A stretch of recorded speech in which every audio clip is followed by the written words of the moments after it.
The Lord be with you. And with your spirit. A reading from the Holy Gospel according to Saint Matthew. Glory to you, O Lord.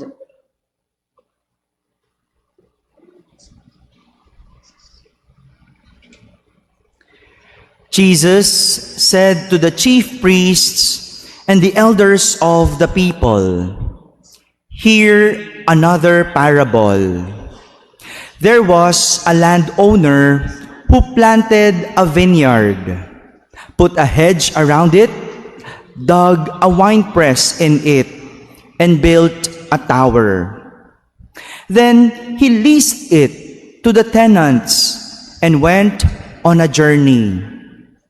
When vintage time drew near, he sent his servants to the tenants to obtain his produce. But the tenants seized the servants, and one they beat, another they killed, and a third they stoned. Again, he sent other servants more numerous than the first ones, but they treated them in the same way. Finally, he sent his son to them, thinking, 'They will respect my son.' But when the tenants saw the son, they said to one another, 'This is the heir. Come, let us kill him and acquire his inheritance.' They seized him, threw him out of the vineyard, and killed him. What will the owner of the vineyard do to those tenants when he comes?"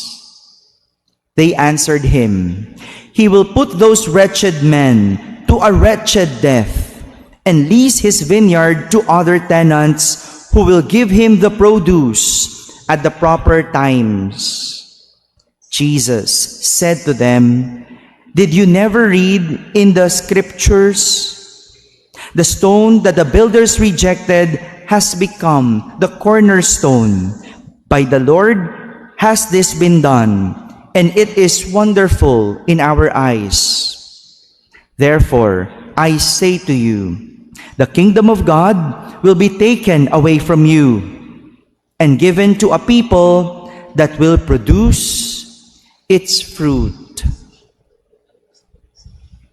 My friends, the Gospel of the Lord. Praise to you, Lord Jesus Christ. Good morning, my dear brothers and sisters. Good morning, Father. Happy Sunday po sa inyong lahat. Happy po ba? It's nice to hear. It's Happy Sunday. Could you kindly greet the person beside you? Good morning. There are three important aspects of the parable that we heard from our gospel today that we could learn from.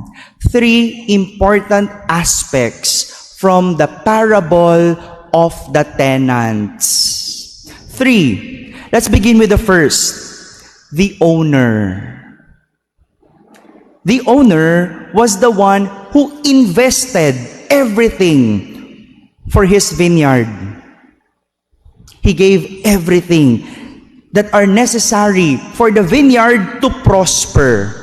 We heard from our gospel that the owner planted vines. He put a hedge around it. He dug a winepress and built a tower. These are the necessary things that needed for the vineyard to prosper. Yun yung mga kailangan para ang ubasan ay lumago, umunlad. This is how generous and kind the owner is. Generous and kind because he provided everything for the vineyard. Ganyan naman ang may-ari. Sa kanya magmumula ang lahat. Siya ang magpo-provide. Siya ang magbibigay. That's the owner. That's number one. Second, the tenants. Sa Tagalog, anong Tagalog ng tenants? Hello? Yes, no? Katiwala. No? Katiwala. No? Ibig sabihin, ipinagkakatiwala lang sa kanya ang isang ubasan. Sa madaling salita, kung katiwala, hindi siya ang may-ari. Kaya wala naman siyang dapat ariin o angkinin. He's just a tenant.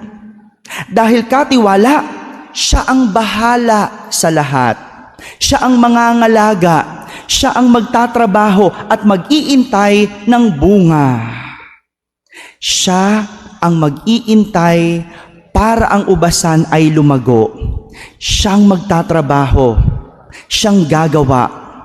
At dahil hindi siya ang may-ari, meron lang siyang parte doon sa ubasan. Kaya naman, nararapat lang na ibigay niya ang parte ng may-ari. Hindi niya pwedeng angkinin lahat kasi siya ay katiwala. That's the second, tenants. And the last, third, the vineyard.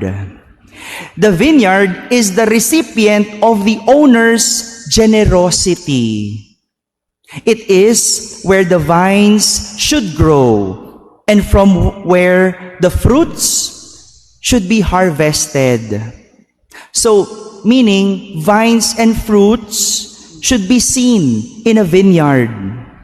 Because it is not a vineyard if there are no vines and no fruits. What do you call that? A piece of land. Kapag wala namang vines at walang ubas, ang isang ubasan, hindi yun ubasan. Ang tawag doon, lupa. Wala Walang laman These are the original plan and design of every aspect that we heard in the parable. That is the original and design of what an owner is, of what a tenant is, and what a vineyard is. But when the plan and design are destroyed, everything will crumble. Kapag ang plano at ang disenyo ay nasira, lahat ay guguho. Like what happened to the tenants. The plan and design of the tenant is to be the katiwala. Yun yung disenyo nila. Katiwala. But the plan and design were destroyed. Nasira yung plano. Sinira nila yung disenyo nang inangkin nila ang hindi sa kanila at umastang may-ari. Katiwala ka lang Ba't sinira mo? Hindi ka may-ari. Huwag mong ariin ang ubasan. At pati yung ani ng may-ari, kinuha mo. Dahil sa pang-aabuso at pagiging ganid, nasira ang pagiging katiwala at umastang may-ari. The design and the plan were destroyed. That's why everything crumbled. This will also happen to the vineyard. Sa vineyard, ganyan din ang mangyayari. If it will destroy its real plan and design, it will not prosper. Hindi ito uunlad. Kapag sa kabila ng ibinigay, sa kabila ng mga ipinrovide, at hindi ginamit ng husto, walang tutubo at lalago sa ubasan. Kapag inabuso ang isang ubasan, walang bungang aasahan. This is what Prophet Isaiah is telling in our first reading. Ito yung sinasabi niya. He compared the vineyard to the Israelites. He said, everything was provided for them.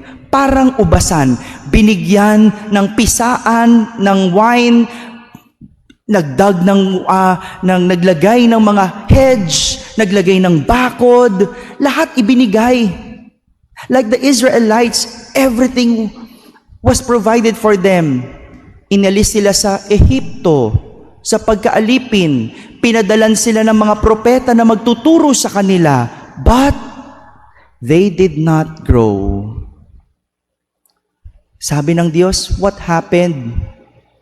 I gave everything. Why there are wild grapes? Bakit may mga ligaw na bunga? This is also what will happen to a vineyard. If it will not fulfill its original design and plan, everything will crumble. Ang mga Israelita, they did not fulfill their original design and plan to be God's chosen people. Instead, lahat sila naging pasaway. And so, every one of them crumbled. Good thing, in our parable, the design and plan of the owner were never destroyed. Mabuti na lang. Instead, he became more compassionate. Hindi niya sinira, but he added more compassion to the tenants. He gave more chances to them until they will go back to their original design and plan. But sadly, that did not happen. He gave so many chances. Sige, magpapadala muna ako ng maniningil. But they killed them.